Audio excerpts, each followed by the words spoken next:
Today on Clearing the Clutter Inside and Out, we are talking about perfectionism. Do friends tease you about being a perfectionist? Have you ever missed out on an opportunity or something you really wanted to do because you were afraid you wouldn't be perfect? Are you concerned that you have unattainable standards for everything and that is turning people away? Would you like to be able to relax a little and learn how to let go of the need to be perfect? Let's continue our month as we focus on spring and renewal.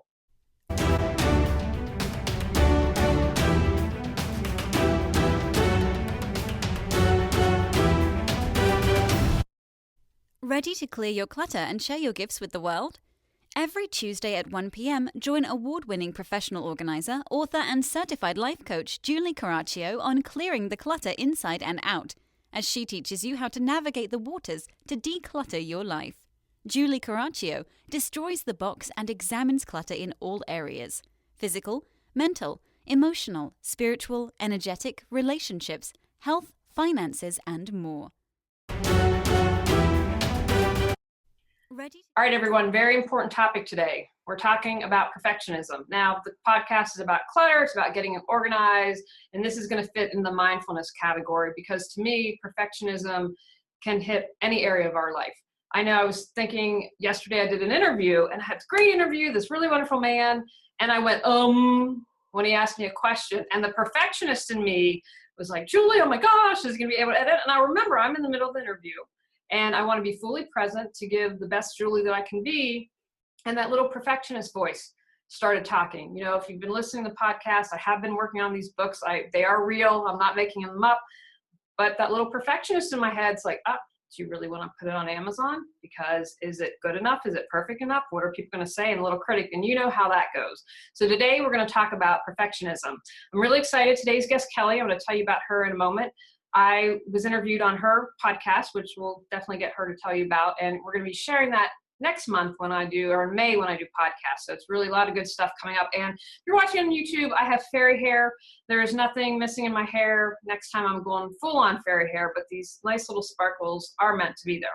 All right, let me tell you about Kelly. Kelly Covert is an inner voice coach with a passion for helping women lay down their lifelong habits of perfectionism and chronic overachieving so they can listen to their inner voice and love themselves fully every single day. Her work has been featured on the Huffington Post, the Elephant Journal, yourtango.com, and she is the co-host of the Strong Body Whole Heart podcast. Kelly is also a professional flutist, wife, mother of 2 boys, and a baby girl beagle. Welcome, Kelly. Thank you so much for having me, Julie. I'm so excited to be here with you today. Well, we are thrilled. I did not know you were a professional flutist. I think that is completely awesome. I have 0 music ability. I probably went through 4 or 5 interests as a kid and nothing took. What I like to say is my older brother stole all the ability. So by the time we got to the middle child, there was nothing left. Nothing left. Well, and thank you. Yeah. And I think that a lot of my battles with perfectionism, quite honestly, stem from the fact that I'm a professional musician. So it's been an interesting life journey for me in both arenas. Oh, I love that. Well, let's get started. How does wanting to be perfect create clutter in our lives? Oh my gosh. Well, you nailed it in your intro, right? Like you're sitting in this, you're doing this interview with this amazing man, and you want to be present and you want to be there and fully aware and with him in that moment. And all you can pay attention to is your inner voice. This is not good enough. Will you be able to do this? Are you sure that this won't be a failure? All of those tapes that go on and on and on incessantly for many of us, you know, with decades and decades of negative self-talk that just runs all the time in the background. And if that's not clutter, I don't know what is. You know, I think even if you almost pictured it visually, all of those words running through your mind, think of how much space that takes up in our head. And how much energy that we waste.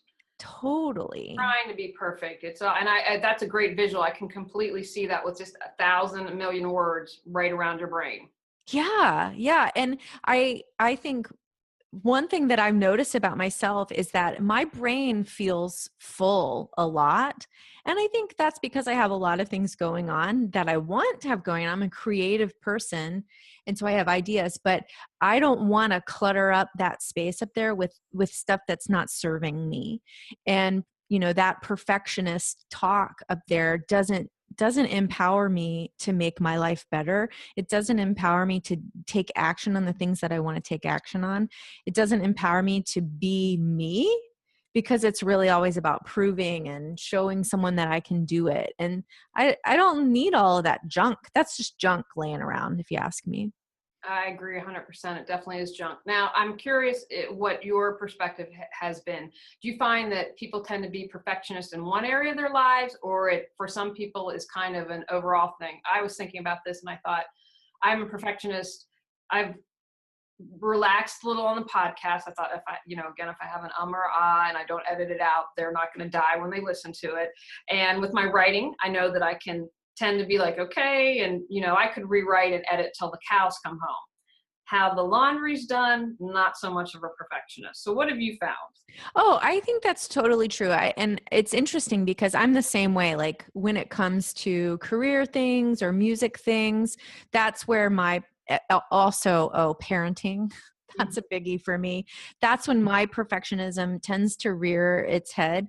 But like you said, like when it comes to like how my house is, I am like not a good housekeeper, which would be appalling to my mother, who that's where her perfectionism really was. So I think a lot of my lack of perfectionism there is a reaction to how I was raised up in that way. But I think that that's really normal. And I think when I call myself a perfectionist, and anyone who would fall into that category, it's someone that their perfectionism is getting in the way of them living their authentic life.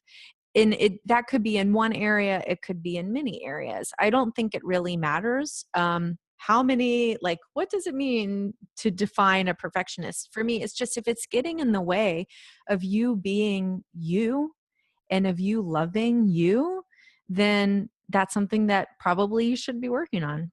I love that. I think that that's a great definition. I think that's absolutely fantastic because I know people that I love and I've seen how perfectionism just stops them. They're these Yeah. wonderful, amazing people. Not only stops them, I love using the term authentic self, living their life and having joy, because it's caught up in the energy and the anxiety and the worry that comes along with that. And it just breaks my heart. I mean, they have to make the choice to change that, but you think, oh, you're missing out and you're so awesome and I wish you could see what I see. Yeah, I think that idea of the lack of joy, like that resonates with me so much, because I remember times in my life where I was doing everything right.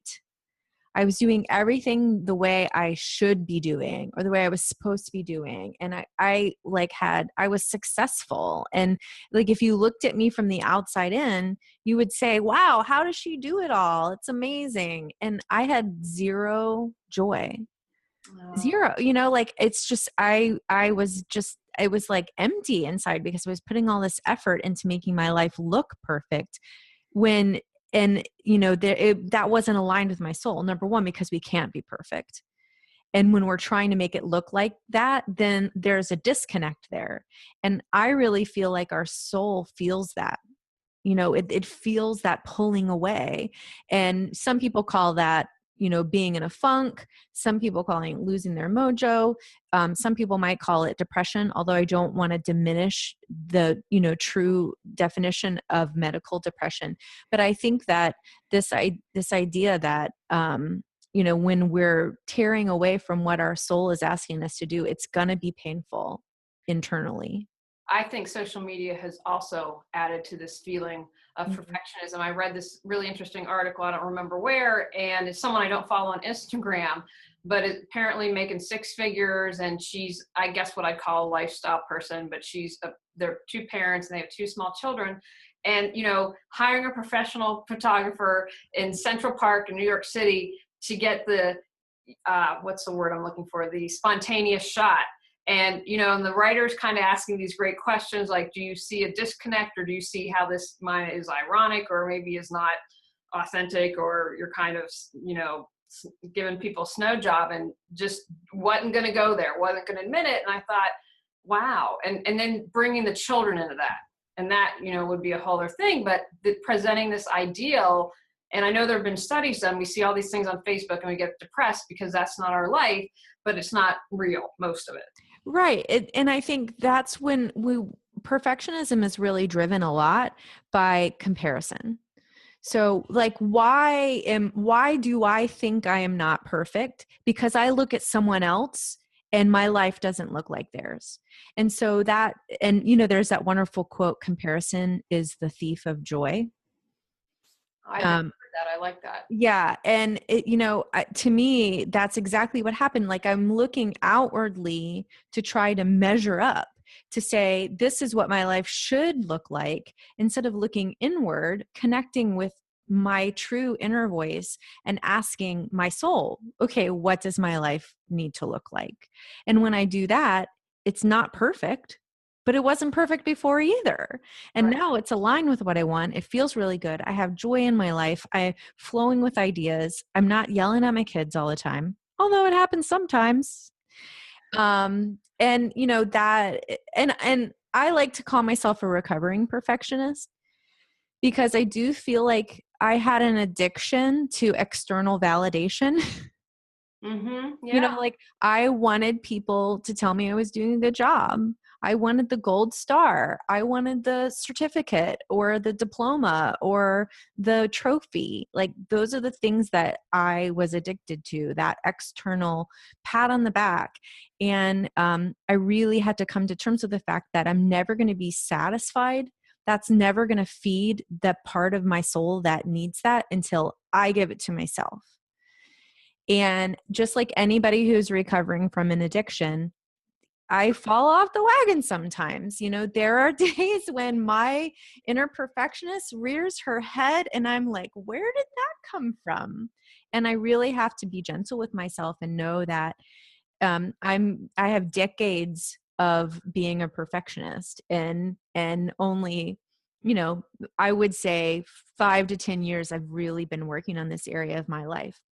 Yeah, So I would say much less time where I've been focusing on that. And we have to be gentle with ourselves, because, I will never be perfect at being not perfect. Does that make sense? absolutely does. And I would say not until my 40s that I could really embrace who I was. And I love, so comparison and addiction to perfection. Are there any other reasons that you found why people tend to get caught up in being a perfectionist? I think those are two. I've had aha moments as you've been speaking. So is there anything else that you found that's pretty significant besides those two that maybe are the reasons that we become perfectionists? Well, I think fear. I mean, perfectionism is a fear-based thing, because we're afraid of not being good enough. We're afraid of not being accepted. We're afraid of being rejected, of failing, of all of those things. And so it's also about fear. And you can ask anybody, what are you afraid of? And then you can find, like, especially if they're a type A kind of personality, that's people who usually tend to be perfectionists, then you can pretty easily tie that in somehow.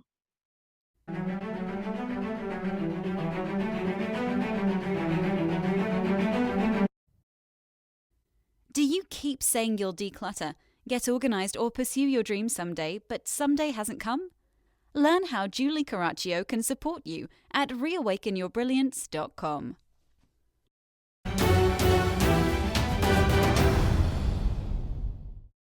I think you hit the nail on the head, because one thing that I say to myself, and I say it in the mirror, because the eyes go right to your soul and you can't lie to yourself if you're looking straight in the mirror, is I'm worthy, I'm good enough, and I'm loved.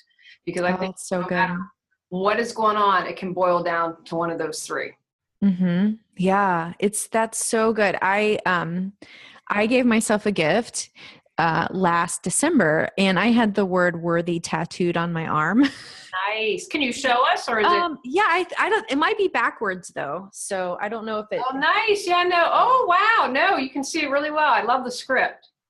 If you're listening to the podcast, you'll have to go to YouTube to see it, but it's very, very groovy. Yeah. And I have pictures of it on my website too. So you can check it out, because that has really become a touchstone word for me, is acknowledging that my worth is innate. It doesn't increase by what I do, and it doesn't decrease by what I don't do. So sure, there are things in my life I want to do, but accomplishing those things are not going to make me more worthy. And not doing something is not going to make me less worthy. And that's been a very powerful touchstone for me, and something that was so important. I want to put it on my arm so I can see it every single day to remind myself that, scars, flaws, imperfections, all of those have worthy written all over them. I think that's fantastic. Now, what is normal, and I'm doing quotes here, and when should we seek some support for dealing with perfectionism? That's a really good question. I think that, first of all, if you, anybody, I think this is just sort of a disclaimer. If you feel like you are struggling and are depressed, you need to see a medical professional. And if you came to me and I felt that way, I would also recommend that. But I think really the kind of people that come to me who are struggling, they're struggling with looking around and feeling like, I feel like I have more potential, but what is wrong with me? No matter what I do, it's never enough. And that's where the chronic overachieving comes in, right? I never feel good enough. No matter what I do, no matter how perfectly I try to make my life, it doesn't feel right. And if you have that disconnect, like I said, it's that soul disconnect where we're not aligned with our souls. If you have that, that's when I think you really need to take a good hard look at what is keeping you stuck, what's holding you back from being you and from stepping into your life's true purpose. And that's when you really need to take a hard look at if this is something that is, disempowering you. I think it also comes up in relationships Oh, absolutely. too. Like that is something that I see with the clients that I work with, is they want their partners to be perfect, and then they want themselves to be perfect in that relationship. And so that's another area where it can really affect your enjoyment of life and your joy and your happiness. And just, it's so important to be connected and fulfilled in that area of our lives, whether or not it's a romantic relationship or just family or friends relationship. It can really get in the way. So if you're finding that it's getting in the way, or you feel like something's getting in the way and you suspect that it might be that, it would be a good time to take a look at it. I love that you brought up relationships, because one thing I felt guilty and not making my husband home cooked every single night. And so he works a swing shift. He's on his way out the door every time. I'm like, I'm sorry, you have scheduled, but get out the door and we'll get you taken care of. I had dinner ready. And so I finally had to say, okay, I'm going to go to Trader Joe's. Let's pick out some things you like, so that if I have an interview and can't, or if I have a busy morning and I can't get a homemade cooked meal. So that was something that I had to let go and be like, oh, I'm the worst wife ever. I'm one of the ways, that's how I take care of him. I take care of the house. I take care of everything. And I love doing that. It's the 5% of the time when I'm overwhelmed, and letting go of that. Okay, I'm not an awful wife because I didn't make a home cooked meal, and asking for help when I need it, and what's been great, ladies, this is really great. He snuck out so I can share this. I woke up the other day and he'd done the dishes. He had gone through all the cat litter boxes and done them. And I was like, oh my gosh, that's so wonderful. And I thanked him, and it was such a huge help, but not feeling like I have to do it all on my own, and asking for support. And I'm not bad a wife because I couldn't make him a home cooked meal every single day. Oh my gosh. One of my favorite quotes, and it's a parenting quote, a mothering quote, but I feel like it's so applicable in all of these areas, is that there's no way to be a perfect mother, but a million ways to be a good one. Mm-hmm. And that, I think the name of the woman is Jill Churchill, is the quote. That's something I really like. I have it on my refrigerator. I have it on my mirror upstairs, because I need that reminder. Like, I can try to be perfect, and that is never, ever going to happen. And how many ways to be a good mom am I overlooking? Or to be a good wife am I overlooking, because I'm so darn worried that I'm not perfect. Yeah. And that's the part of life that we miss out on. One of my clients, it's funny that you mentioned dinner. She has the same thing. Like, she wants to have dinner with her boys every night. And it's like, that's like her thing. She's like, it's really important that we have dinner. And yet she feels like she's not connecting with her children, like on an emotional level, but she's like, we must sit down and eat dinner. And I said, maybe there's another way. Maybe you don't have to have dinner every night, and you can go for a walk together, or you can go out to eat together, or you can, find some other unique way to connect with your boys instead of making dinner, because she works and she is really busy and it's not always easy for her. And then, in doing that and saying we don't have to have dinner together every single night, then that creates more time for her to take care of herself, which she's been neglecting. And that's a win-win. But it's just about, widening your perspective on what good is, right? Yeah. Like, what is good enough? What is good enough? And not in a bad way. Well, that's good enough. I guess it's good enough. No, but in the best way. Like, there's so many ways to be good and great at what you do, and 0 ways to be perfect at it. And also getting out of our heads, because in my head, my husband's like, oh my gosh, I can go grab a bite to eat from work. That's no big deal. Like, hadn't even entered his mind. Right. I didn't have a home cooked meal for him. It wasn't even in his thought process. So having that conversation, expressing that, I think is a really important part of that as well too. If it involves something like your husband or your kids or spouse, partner, or whatever, someone else besides you. For sure. Yeah, exactly. And I think that gets into this idea that a lot of times the things that we think about ourselves in our head that everyone else must be thinking about us, like, it's not all about us. Like, we may be thinking, oh, my husband thinks I'm a terrible wife because I don't have a home cooked meal.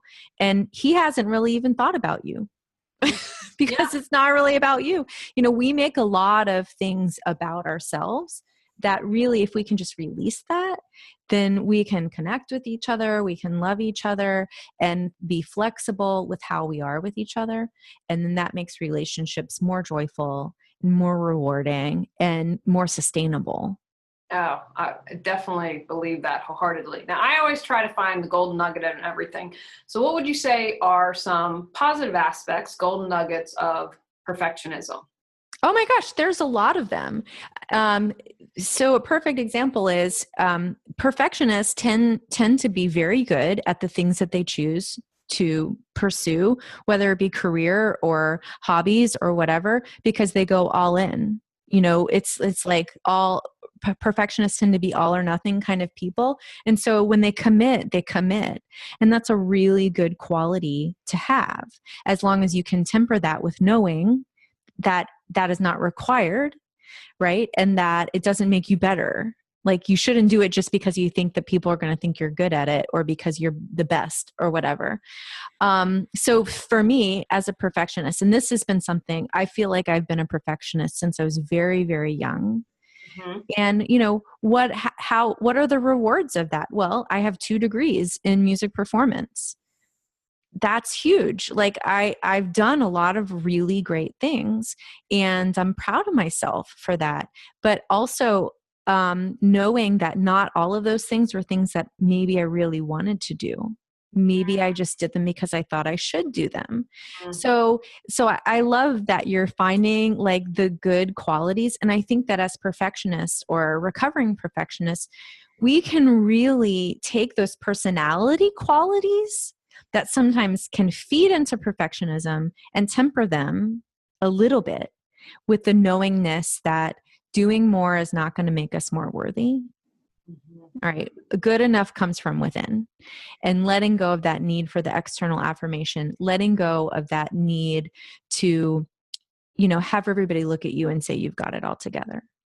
I know we do. I know we have everything we need inside of us. And I say all the time, and I'm sure you're the same way when working with clients, I support them. They have all the answers within. It's just my job to help support them to tease those and let those come out and come to the surface.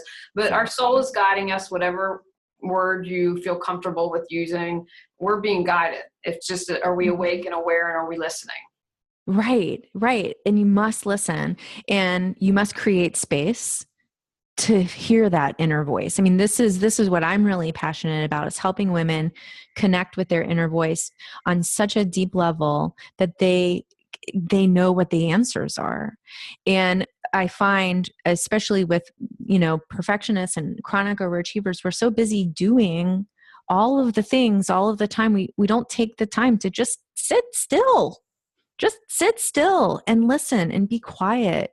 And we feel like that, for me, a word that I might have associated that with years ago would be lazy. Mm.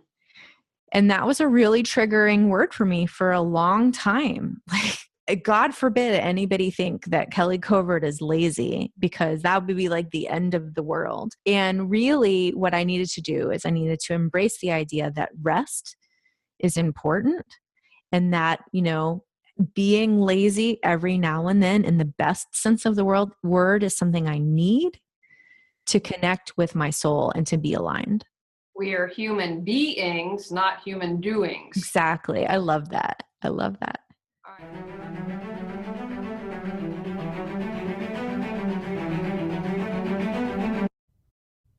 Anxious, exhausted, stressed out, losing your mind, ready to get your life back?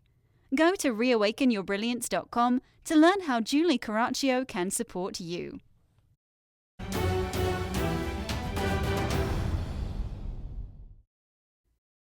All right, now I'm all about taking action on the podcast. So what 3 action items, or if you have more or less, it's all good. We're not going to be perfectionists about it. Do you have for people to help clear their clutter and their perfectionism? What can they do? Wow, that's a really good question. I think that the first step is what I was just saying. Find time. Make time a priority to get still, to be silent, to connect with that inner voice. And my tool of choice for that is journaling. And so my second step will go along with that. So the first step is create the time and space to do it. And it needs to be quiet. You need to put your phone down, not be distracted. And then grab a pen and a paper. And you're going to love this, Julie. I didn't even think of it till just now. What I call the first step of journaling is clearing space. So I just have my clients write stream of consciousness for a few minutes. They're clearing space in their head. We've got to get the stuff out in order to have space to let our inner voice be heard, so we can listen. And then once you've created space, then you can really ask the questions that you need to know. What do I need to do today? How can you guide me? If you have a relationship question, or if you have a decision that you have to make, that is the moment where you need to be asking those questions. And I think a lot of people will be like, well, what does this have to do with perfectionism? Well, your inner voice is never going to tell you to do something because you should. Or because so-and-so is doing that, or because you need to win an award or get a pat on the back. You start to make these decisions based not on your external validation, but your internal validation. And then that really starts to change the tide of what being a perfectionist looks like. And the other thing, and this is really, so that's the sort of inner work. And then if you wanted to do some outer work, start to recognize scenarios where your inner perfectionist comes up. Yeah. I'll give you a really good example. I used to be a triathlete, sorry. And I loved that. And I did it for a very long time, and I got really burnt out. And so I went right from that to doing CrossFit. Which is like not low intensity. And that's pretty typical of me. Like I said, all or nothing, right? And it's a pretty competitive environment. And I realized, I was getting really triggered by that. Like my perfectionist, like I was comparing a lot. I would feel like bad if I wasn't, doing as much as so-and-so, or, if I took longer for a time to work out or whatever. And so I actually had to step away for about a year. Like I removed that trigger from my life. And that, some people might think that that's a drastic step, but it was necessary for me. Like that's how much of a perfectionist I was. That's how serious I was about not letting that keep me from my joy anymore. Not letting that say to me anymore that I was not good enough. Like, I was tired of it. I was done with it. I was ready to be whole and to not need that from anybody else, but to find it inside of me. So for me, I needed to step away from something I really enjoyed for almost a year. And the good thing is when I went back, I really protected myself. Like, I knew what I needed to do in order to come from this place of like, I'm doing this for me, and it's okay if I don't look like anybody else. And it's okay if I'm not as strong as everyone else or whatever. And it's been really empowering, like that process too of coming back to it. I've learned a lot in that also. So remove your triggers. If you find yourself in certain situations that really challenge you, take some space from that. I love that. The first time I did a triathlon, my biggest fear came through, which was that I would come in last. And I was in my 20s, and it just came to me as you were talking about it. And I was mortified. And then I had done it with a friend. And I mean, I'm like at the end, they've got the little guy on the bike following me, and you know how they have like the cones or whatever to know that the race has ended. But then I was like, I just did a triathlon. I am awesome. Good for you. People saying to me, that's so great that you did that, and having to switch that thinking. And so after that, then I had joy in doing it. And thankfully it was the first one, because I'm like, I've already come in last, I've already got across that hurdle. We're good to go. But then I could find the joy and the awesomeness of, wow, look at what you accomplished. Yeah. How great that you could do that. I find sport and, like physical things to be a really great way to learn these deeper concepts for myself, and something that I like to apply this stuff with. So if you are an athlete, or you like to do, not everyone calls themselves an athlete, but I think everyone who does athletic things are athletes. This is a great way to, dig into this in a way that makes sense. And when we're doing something physical, like our bodies soak it in a different kind of way. So combining that is really powerful work, I think. I love that. Now, Kelly, tell people how, or unless you have any more thoughts, I don't want to cut you off, and share any final thoughts, and then let people know how they can find out more information about you.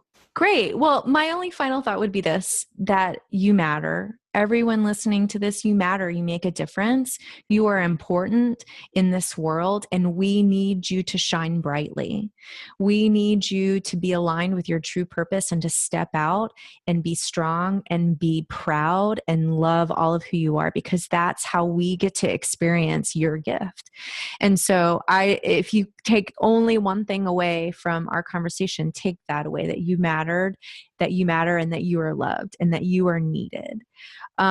So if you guys want to learn more about what I do as an inner voice coach, you can check out my website, kellycovert.com. That's KELLYCOVERT.com. And I actually have up there right on the main page, a 5 days of journaling challenge. And it's a free challenge. It's just 5 days to help you get into that place of establishing a routine of connecting with your inner voice. And there's different ways of journaling and different ideas and journaling prompts. So it's a great way to kind of dive into that. If you're new to journaling, or even if you've been doing it for a little while and you need a little refresher. Excellent. Well, thank you. This is good information, and I'm thrilled, because perfectionism, really, when we clear that, we're clearing a major amount of clutter. Heck yeah. Heck yeah. Thanks, Julie. You're welcome. All right, everyone. On next week's episode, I'm going to talk about how to have a garage sale.